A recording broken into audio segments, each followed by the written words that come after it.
नमस्कार। आचार्य श्री महाश्रमण जी, तेरापंथी महासभा के अध्यक्ष श्रीमान सुरेश चंद्र गोयल जी और टेक्नोलॉजी के माध्यम से इस कार्यक्रम में जुड़े हुए सभी महानुभाव, सभी साथी, ये हम सभी का सौभाग्य है कि संत प्रवर आचार्य श्री महाप्रज्ञ जी की जन्म शताब्दी के पवित्र अवसर पर हम सब एक साथ जुड़े हैं। उनकी कृपा, उनके आशीर्वाद को आप भी, मैं भी और हम सभी अनुभव कर रहे हैं। संत प्रवर आचार्य श्री महाप्रज्ञ जी, उनको आज नमन करते हुए, उन्हें श्रद्धांजलि देते हुए मैं आप सभी को भी बहुत बहुत शुभकामनाएं देता हूं। मैं आचार्य श्री महाश्रमण जी को भी विशेष रूप से नमन करता हूं, उनका धन्यवाद करता हूं। कोरोना की परिस्थिति के बीच भी उन्होंने इस कार्यक्रम को टेक्नोलॉजी के जरिए इतने प्रभावी ढंग से आयोजित किया है। साथियों, आप में से अनेक जन ऐसे हैं जिन्हें आचार्य श्री महाप्रज्ञ जी के सत्संग और साक्षात्कार दोनों का सौभाग्य प्राप्त हुआ है। और उस समय आपने उनकी आध्यात्मिक ऊर्जा का अनुभव जरूर किया होगा। मैं ऐसा इसलिए कह रहा हूं क्योंकि मुझे मेरे जीवन में ये अवसर आचार्य श्री का विशेष स्नेह और आशीर्वाद का सौभाग्य निरंतर मिलता रहा है। मैं अपने आप को भाग्यशाली मानता हूं। मुझे याद है, जब गुजरात के मुख्यमंत्री के रूप में मैं कार्य संभालता था, उसी कालखंड में आचार्य जी का गुजरात आना हुआ था। मुझे उस समय उनकी अहिंसा यात्रा में, मानवता की सेवा के अभियान में शामिल होने का अवसर भी मिला था। और मैंने तब आचार्य प्रवर के सामने कहा था, मैं चाहता हूं ये तेरा पंथ मेरा पंथ बन जाए। आचार्य श्री के स्नेह से तेरा पंथ भी मेरा पंथ बन गया और मैं भी आचार्य श्री का बन गया। साथियों, मैंने हमेशा उनके सानिध्य में ये अनुभव किया कि उनके जैसे युग ऋषि के जीवन में अपने लिए कुछ नहीं होता है। उनका जीवन, उनका विचार, उनका चिंतन, सब कुछ सिर्फ और सिर्फ समाज के लिए, मानवता के लिए ही होता है। आचार्य महाप्रज्ञ जी कहते भी थे, मैं और मेरा। आचार्य जी बार बार कहते थे, मैं और मेरा छोड़ो तो सब तुम्हारा ही होगा। उनका ये मंत्र, उनका ये दर्शन उनके जीवन में स्पष्ट दिखाई भी देता था। हम सब ने देखा है, उनके जीवन में उनका अपना कुछ नहीं था, लेकिन हर कोई उनका अपना था। उनके जीवन में परिग्रह किसी भी वस्तु का नहीं था, लेकिन प्रेम हर व्यक्ति के लिए था, जीव मात्र के लिए था।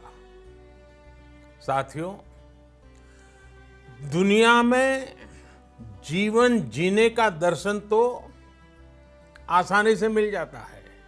आज तो गूगल गुरु को पूछोगे तो भी मिल जाएगा, लेकिन इस तरह का जीवन जीने वाला आसानी से नहीं मिलता। जीवन को इस स्थिति तक ले जाने के लिए तपना पड़ता है, अपने आप को तपाना पड़ता है। समाज और समाज की सेवा के लिए खपना पड़ता है, तिल तिल जलना पड़ता है। और ये कोई साधारण बात नहीं है। पर असाधारण व्यक्तित्व ही असाधारण को चरितार्थ करता है। तभी तो राष्ट्र कवि रामधारी सिंह दिनकर जी कहा करते थे कि आचार्य महाप्रज्ञ जी आधुनिक युग के विवेकानंद है। इसी तरह दिगंबर परंपरा के महान संत आचार्य विद्यानंद जी महाप्रज्ञ जी की तुलना जब करते थे तो कहते थे कि डॉक्टर सर्वपल्ली राधाकृष्णन जी उनकी याद दिलाते हैं, उनकी बराबरी से सोचते थे। आचार्य महाप्रज्ञ जी ने जो साहित्य रचना की, जो ज्ञान परोसा, वो अद्भुत थी। हमारे श्रद्धेय अटल बिहारी वाजपेयी जी, जो खुद भी साहित्य और ज्ञान के इतने बड़े पारखी थे, वो अक्सर कहते थे कि मैं आचार्य महाप्रज्ञ जी के साहित्य का, उनके साहित्य की गहराई का, उनके ज्ञान और शब्दों का बहुत बड़ा प्रेमी हूं। ये वाजपेयी जी कहते थे। वाणी की सौम्यता, मंत्र मुग्ध करने वाली आवाज, शब्दों के चयन का संतुलन, ये त्रिवेणी ईश्वरीय वरदान के बिना संभव नहीं होती है, और ये वरदान उन्हें प्राप्त था। साथियों, आप भी आचार्य श्री के साहित्य को पढ़ेंगे, उनकी बातों को याद करेंगे, तो आपको भी अनुभव होगा कितने ही महापुरुषों की छवि उनके भीतर थी, उनका ज्ञान कितना व्यापक था। उन्होंने जितनी गहराई से अध्यात्म पर लिखा है, उतना ही व्यापक विजन उन्होंने फिलॉसफी, पॉलिटिक्स, साइकोलॉजी और इकोनॉमिक्स जैसे अनेक विषयों पर भी दिया है। इन सब्जेक्ट्स पर महाप्रज्ञ जी ने संस्कृत, हिंदी, गुजराती, इंग्लिश में 300 से ज्यादा किताबें लिखी हैं। और आपको उनकी वो पुस्तक तो याद होगी, और नहीं है तो याद कर लेना चाहिए। और मैं तो रेकमेंड करता हूं उसे बार बार पढ़ना चाहिए। The family and the nation.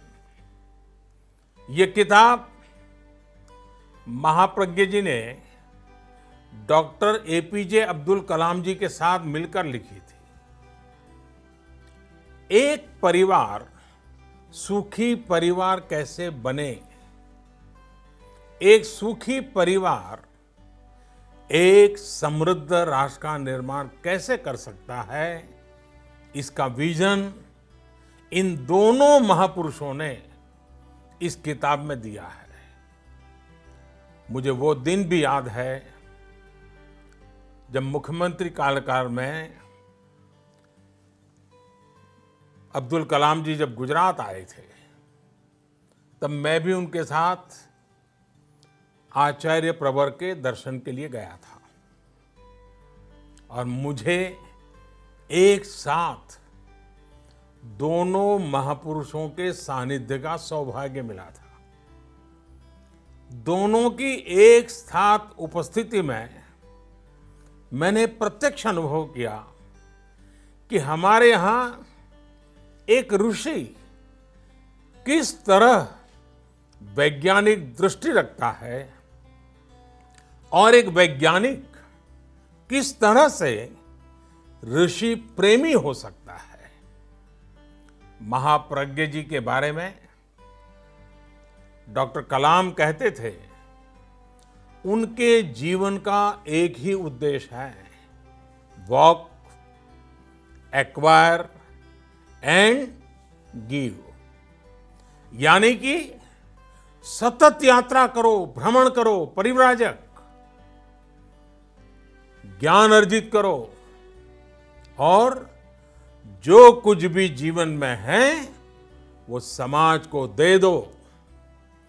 साथियों, महाप्रज्ञ जी ने अपने जीवन में हजारों किलोमीटर की यात्रा और पदयात्रा की। अपने अंतिम समय में भी वो अहिंसा यात्रा पर ही थे।